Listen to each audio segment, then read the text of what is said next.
আগামী সপ্তাহে নির্বাচনের রোডম্যাপ ঘোষণা জানালেন ইসি সচিব। রাজনৈতিক দলগুলোর মতপার্থক্য, বিভক্তি বাড়ছে, ভোটের আগে শর্তের লড়াইয়ে রাজনৈতিক অনিশ্চয়তার শঙ্কা। যারা নির্বাচন বানচালের চেষ্টা করবে রাজনীতি থেকে মাইনাস হবে বললেন সালাউদ্দিন। সাইদির মৃত্যু নিয়ে গুরুতর অভিযোগ জামায়াতের। অভয়নগরের বহিষ্কৃত বিএনপি নেতা জনি আটক। মোড়লগঞ্জের শিক্ষকের মুক্তির দাবিতে শিক্ষার্থীদের বিক্ষোভ। মাগুরায় লিগ্যাল এইড বিষয়ে সাংবাদিকদের সাথে মতবিনিময় সভা। পাকিস্তানের যে কোনো দুঃসাহসিক পদক্ষেপের পরিণতি হবে যন্ত্রণাদায়ক হুঁশিয়ারি ভারতের।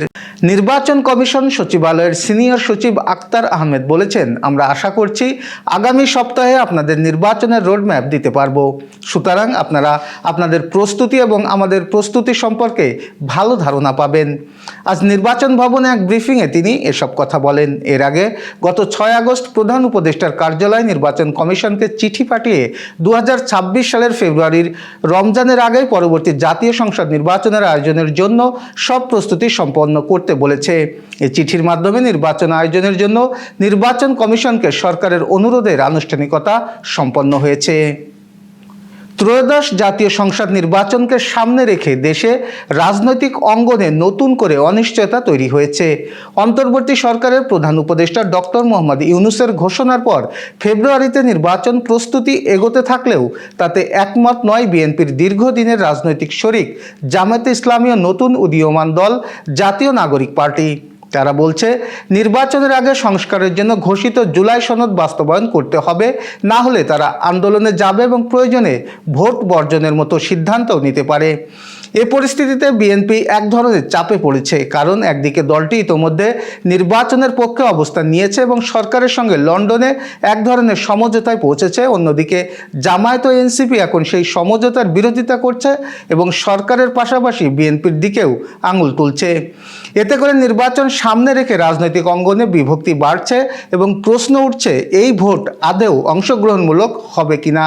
রাজনৈতিক বিশ্লেষকদের মতে জামায়াত ও এনসিপি যদি নির্বাচনে না আসে তবে ভোটে অংশগ্রহণের চিত্র দুর্বল হবে। একমাত্র বিএনপি অংশ নিলেও নির্বাচনের গ্রহণযোগ্যতা নিয়েও প্রশ্ন উঠবে। আওয়ামী লীগ আগে থেকে নিষ্ক্রিয় অবস্থানে থাকায় বিএনপি অনেকটা একক প্রতিদ্বন্দ্বী হিসেবে নির্বাচনে যাচ্ছে। তবে জামায়াত ও এনসিপির অনুপস্থিতি ভোটকে বিতর্কিত করতে পারে এবং বিএনপিও রাজনৈতিকভাবে বেকায়দায় পড়তে পারে বলে বিবিসি বাংলা সহ দেশের বিভিন্ন গণমাধ্যমে আজ তাদের সংবাদে উল্লেখ করেছে। আসন্ন জাতীয় নির্বাচন নিয়ে বিভ্রান্তিকর বক্তব্য পরিহার করতে রাজনৈতিক দলগুলোর প্রতি আহ্বান জানিয়েছেন বিএনপির স্থায়ী কমিটির সদস্য সালাউদ্দিন আহমেদ। আজ এক প্রেস ব্রিফিংয়ে তিনি এই আহ্বান জানান। এ সময় তিনি বলেন, কারা নির্বাচনকে বিলম্বিত ও অনিশ্চিত করতে চায় তাদের মুখোশ জাতির সামনে উন্মোচিত হয়েছে। যারা নির্বাচনকে বয়কট করার চেষ্টা করবে তারা জাতীয় রাজনীতি থেকে মাইনাস হয়ে যাবে। নির্বাচনের আগে নির্বাচনী পরিবেশ নিশ্চিত করতে কড়াকড়ি অভিযান চালানো প্রয়োজন বলে উল্লেখ করেন বিএনপির এই নেতা। তিনি আশঙ্কা প্রকাশ করেন, অবৈধ অস্ত্র মাঠে থাকলে ফ্যাসিস্ট শক্তি বিশৃঙ্খলা সৃষ্টির চেষ্টা করতে পারে। নির্বাচন নিয়ে রাজনৈতিক দলগুলোর সংশয় দূর করার জবাব অবশ্যই সরকারের কাছে আছে বলেও মন্তব্য করেন সালাউদ্দিন আহমেদ। প্রখ্যাত ইসলামী বক্তা দেলোয়ার হোসেন সাইদির মৃত্যু নিয়ে গুরুতর অভিযোগ করেছে জামায়াত ইসলামী। দলটির আমির ডাক্তার শফিকুর রহমানের দাবি, 2023 সালের 14 আগস্ট রাতে পিজি হাসপাতালের প্রিজন সেলে চিকিৎসার অবহেলার কারণে সাইদির মৃত্যু হয়। আজ এক বিবৃতিতে জামায়াতের সাবেক নায়েবে আমির ও আন্তর্জাতিক খ্যাতিসম্পন্ন ইসলামী চিন্তাবিদ সাইদুর মৃত্যু নিয়ে এই অভিযোগ করেন শফিকুর রহমান। বিবৃতিতে বলা হয়, কাশিমপুর কারাগার থেকে অসুস্থ অবস্থায় ঢাকা এনে সাইদিকে সন্ধ্যায় পিজি হাসপাতালে ভর্তি করা হয়, কিন্তু কর্তব্যরত চিকিৎসক ও হাসপাতাল কর্তৃপক্ষ যথাযথ পদক্ষেপ নেয়নি। অবহেলার বিষয়টি নিয়ে নানা তথ্য প্রকাশিত হলেও ওই সময় তার স্ত্রী ও সন্তানকে সাক্ষাতের সুযোগ দেওয়া হয়নি। এই পরিস্থিতিতেই তিনি শেষ নিঃশ্বাস ত্যাগ করেন। জামায়াতের আমির অভিযোগ করেন, সাইদির মৃত্যুর পর ঢাকায় জানাজা করার অনুমতি দেওয়া হয়নি। জানাজার দাবিতে সমবেত জনতার উপর আইনশৃঙ্খলা বাহিনী কাঁদানে গ্যাস, সাউন্ড গ্রেনেড ও গুলি চালায়। এতে বহু মানুষ আহত হয়। পরে তার মরদেহ পিরোজপুরের গ্রামে বাড়িতে নিয়ে দাফন করা হয়। এবার যশোর সহ আঞ্চলিক সংবাদ। যশোরের অভয়নগরে ব্যবসায়ীকে মাটিতে পুঁতে রেখে চাঁদা আদায়ের ঘটনায় বহিষ্কৃত বিএনপি নেতা আসাদুজ্জামান জনি ও তার সহযোগী চলিশিয়া ইউনিয়নের 5 নম্বর ওয়ার্ডের সাবেক ইউপি সদস্য তুহিনকে আটক করা হয়েছে। আমাদের প্রতিনিধি তাহিদ হোসেন ওসামা জানিয়েছেন, জনির মালিকাধীন কনা ইকো পার্কে তাকে নিয়ে অভিযান পরিচালনা করে র্যাব, ডিবি ও সেনাবাহিনীর সমন্বয়ে গঠিত একটি যৌথ দল। আজ ভোরে খুলনা থেকে যৌথ বাহিনী জনিকে আটক করে। এই মামলায় তার বাবাকেও আটক করা হয়েছে।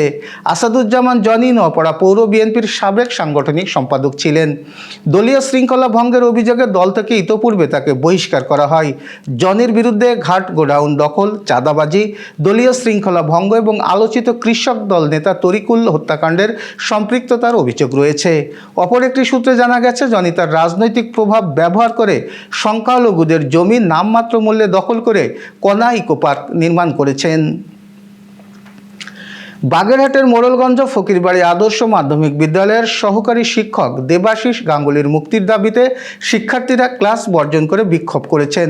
আমাদের প্রতিনিধি গণেশ পাল জানিয়েছেন, আজ বিদ্যালয়ে 2 শতাধিক শিক্ষার্থী ও অভিভাবক এ বিক্ষোভ করেন।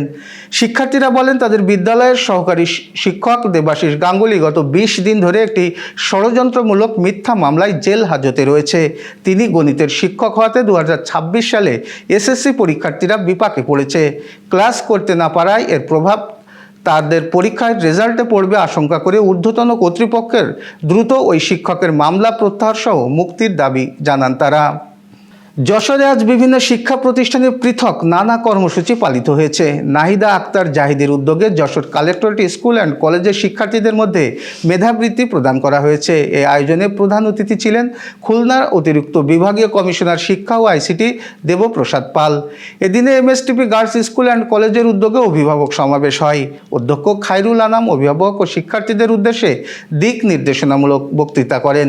এদিকে স্বেচ্ছাসেবী সংগঠন শুদ্ধাঙ্গনের আয়োজনে শুদ্ধাঙ্গন স্কুলের শিক্ষার্থীদের মাঝে বিনামূল্যে গাছের চারা বিতরণ করা হয়েছে।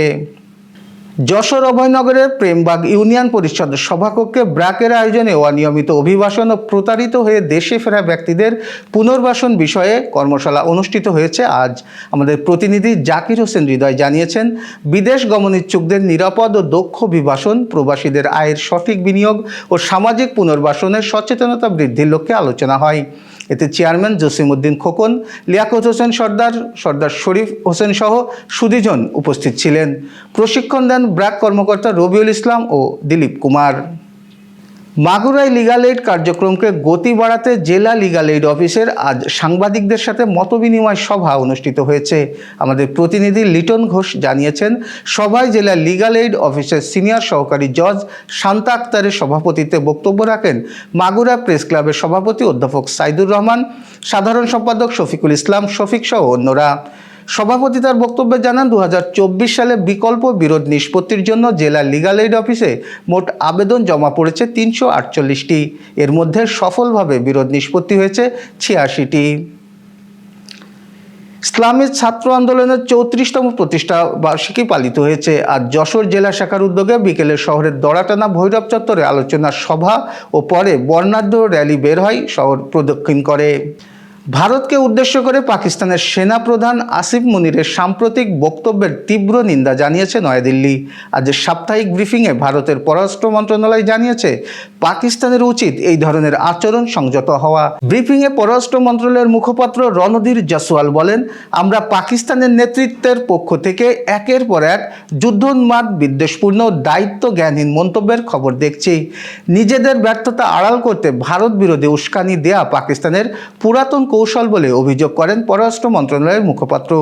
জসওয়াল হুঁশিয়ারি দিয়ে বলেন, পাকিস্তানের উচিত এই ধরনের বক্তব্য তাদের ভাষা সংযত করা, কারণ যে কোনো ভুল পদক্ষেপের পরিণতি খুবই যন্ত্রণাদায়ক হতে পারে, যেমনটি সম্প্রতি পরিষ্কারভাবে প্রমাণিত হয়েছে।